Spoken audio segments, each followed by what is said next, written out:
Hot Takers. Welcome to another episode of Hallmark Hot Takes, episode 2 of season 4 of Hallmark Hot Takes, where we watch, rate, and review all of the countdown to Christmas offerings from the Hallmark channel. And here to explain the rating system.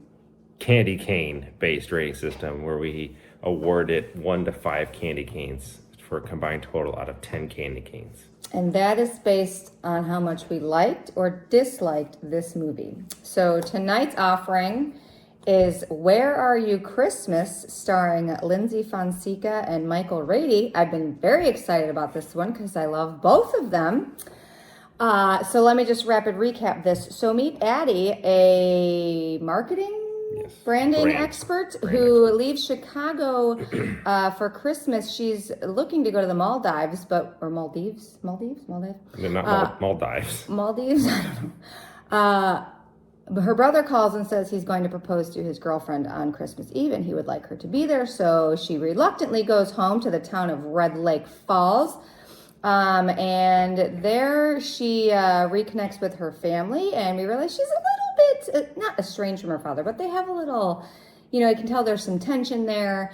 And, her mom and dad are very involved in the town, and they're very involved in Christmas, and they do this Christmas charity for veterans every year that her dad's very involved in. And Addie just gets a little bit overwhelmed, and there is an app on her phone that has a Santa on it, and she wishes, while this app is on, that there was no such thing as Christmas. Yikes. Well, Yikes. What do you know happens next? She gets her wish, and everything goes black and white, and everyone forgets about Christmas except for her. So she has met, meanwhile, mechanic Hunter. Who helps fix her car, and she goes to him, and he's also forgotten Christmas. He's black and white, and she gives him back a ring that was his grandfather's, and he recalls a special memory, and then he remembers Christmas and turns color. So the whole crux of the story is that she has to figure out how to get everybody to remember Christmas, her parents, her brother. So her and Hunter hatch a plan that they're going to help spread Christmas joy around the town. They do this, and eventually everyone starts remembering and coming back to color individually.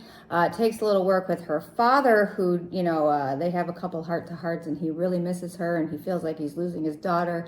And then at the end, they put together this big town Christmas pageant, and finally her father remembers Christmas and comes back in color, but guess what? Addie, not so much. She's the only person in town. So she kisses Hunter, thinking that this kiss will turn her back into color. Well, it doesn't, and then when she admits that that's why she kissed him, he gets really mad. So she tries to leave town, but there's a portal, and she can't. It keeps looping her back into town. So she eventually has a heart-to-heart with her father. She talks to Hunter on Christmas Day and says she wants to kiss him for the right reasons, not because she thinks it's going to change her. And she does, and they kiss, and she turns back into color, and then everyone remembers Christmas, and they all celebrate, and that is Where Are You Christmas? With the ending song, Where Are You Christmas? By Fave. Yeah. Rapid recap done. Wonderful. You ready to review this sucker? Always. All right. So now for the ratings portion, done via likes and dislikes. You Where gonna are we start going today? first? I'm gonna start with dislikes. Oh boy. All right. So my dislikes is she goes to Hunter's shop. Okay. All right. Because her car is all jacked up. Crazy jacked up. Like all of the lights are blinking. Like all of the caution lights are on at the same time. It's actually pretty funny. But when she pulls into the parking lot, she doesn't park in a spot. She parks There's nobody in the parking lot. It doesn't matter. You park in a spot. You don't just park wherever the heck you want. That's ridiculous. That doesn't matter. There's nobody in the parking lot. I didn't like the mayor in this one. I generally like a good mayor. This town mayor annoyed me. Didn't like him. What didn't you like about him? He was just too goofy. He was too goofy for it. Like, usually the mayors are a little goofy, but this guy was like really goofy. I agree. I was a little confused by how it all worked. It kind of came together at the end. You didn't really know if, she tried to call her friend in Chicago several times to figure out what was going on, but none of the phone, her phone would not dial out. Right. So we're assuming that just affected the town Yes. But it was a little bit confusing how it all worked. And everyone, when they were starting to come back in color, and then there were still people who were walking around who were black and white who hadn't remembered yet, everyone seemed kind of nonplussed about it. Like, no one was freaking out. And I thought, maybe more people should have been freaking out. But the fact of people being in color and not color would freak people out. It was very weird. Yeah. So it was confusing how it all worked a little bit. Yeah. Okay. Those were my dislikes. I disliked in the beginning, the backdrops were incredibly fake. Like the video screen she had or wherever. When she was doing her thing in Chicago was horribly fake. Like, it was. That is true. It was pretty rough. Like, just don't do it outside. Like, they could have done it in like a mall they didn't or have anything. To do it outside. Any kind of stage would have been better. It just was so cringy fake. She gets mad at her dad making a bet in the beginning that she isn't going to show. But, like, she's never been there. So, like, why is she mad at him? Yeah, she hasn't been home for Christmas in 6 years. And he makes a bet with the mayor or somebody. Whoever, yeah. He's like, oh, I guess I owe your dad, because he had said you weren't going to make it. It's like, you haven't been there. And she's all tiffed about that. So she's in black and white. Most of the people are in black and white most of the movie. And then she goes on all these side quests with Hunter. It's like, no, you have a job to do. Like, you ruined all these people's lives. Well, no, but get focused. They sent her friend out to do that. So the first person that they brought back to color was one of the school teachers. She was the one who put on the pageant that brought everybody together. So they kind of sent her out, and then they're like, let's go get a Christmas tree, or let me show you this. That's she had focus. To do it.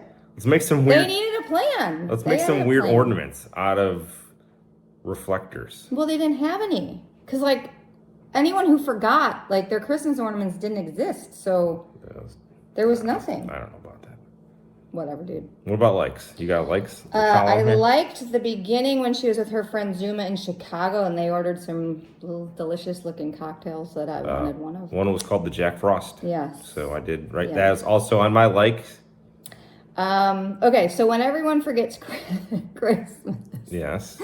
The dad is leaving for work, and he goes to the mom, I can't wait to come home tonight and we can watch a New Year's movie marathon, because in this universe, there are no Christmas movies. There's New Year's movies, and they make like 100 of them, and people watch them all season. And that was awesome. Really funny. I have also as a like. She wished on a Santa. Anyone who has seen Hot Takes before, if I've said it once, I've said it a million times, you never make a Christmas wish anywhere near a Santa or on a phone, apparently, that has a Santa on it at Christmas time. Disaster. I loved it. I loved Hunter's backstory. Yeah, and with his grandfather who raised him and gave him his service ring from the army, and he lost it, and he was so devastated. And when he got it back, that's when he's kind of like shunned society because he actually had sounds like PTSD from his own service. Yeah. So it was I really liked his backstory. Okay. I really liked her conversation with her mom about her mom. When her mom talks about why her dad is a little off, like he misses his daughter and he's like afraid that, she's pulling away from them, and I thought that was really nice. I really think that the dad stole the show in this movie. He was great. He was fantastic. He had these emotional outbursts and he was so upset. And when he turned into color at the end of this movie and started crying, I got the feels. You got the feels? I got the feels. Like, I felt Nick and his emotion in that scene. I think the dad stole the show. I thought the line, Hunter's line, when he comes behind her and she says, because she doesn't think he's going to come to the event because she's there because she spurned him, and he's like, you may be a good kisser, but you don't have that much power over me. And it was really funny. And those were my likes. What about the last song? Well, I was going to save that, but I was going to ding this movie if they didn't play Where Are You Christmas, but then at the end they did, and therefore... You have to. I mean, you pony up the bucks and you get the song. You get the song. They did. The pop service ring, I love that. Yeah. That was a great... The whole story was really good. Mm-hmm. It got you the feels. It was very touching. the dad and the daughter. I didn't like it. I loved it.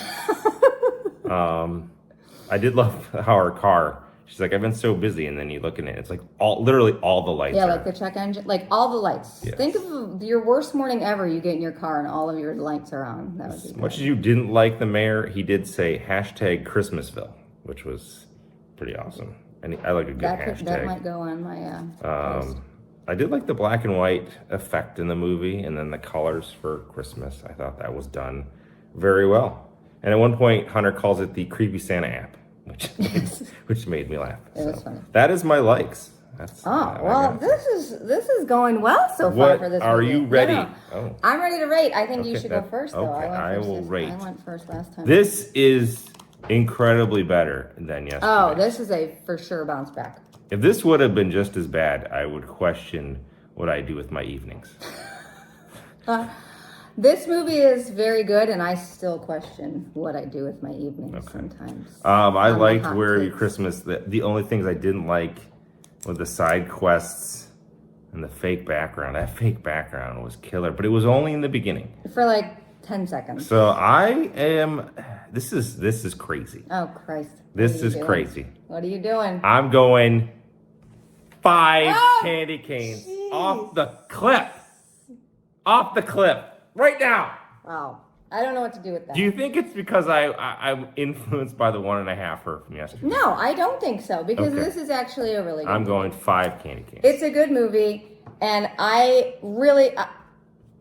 What are you going even if I was going to give it 4, Lyndsy and Michael get an extra candy cane. I love them. I loved this movie. I was thoroughly entertained. It gets a 5. I can't believe we're doing this. Oh my gosh. I can't believe on the second movie we're giving a 10. This is ridiculous. But this is a great movie. They did a great job. I would recommend this one. I am so thrilled that the bounce back was so great and so fast, because I can't do this for 30 movies if we're going to have... We recommend the 10 candy canes to Julie Bannock, so we will.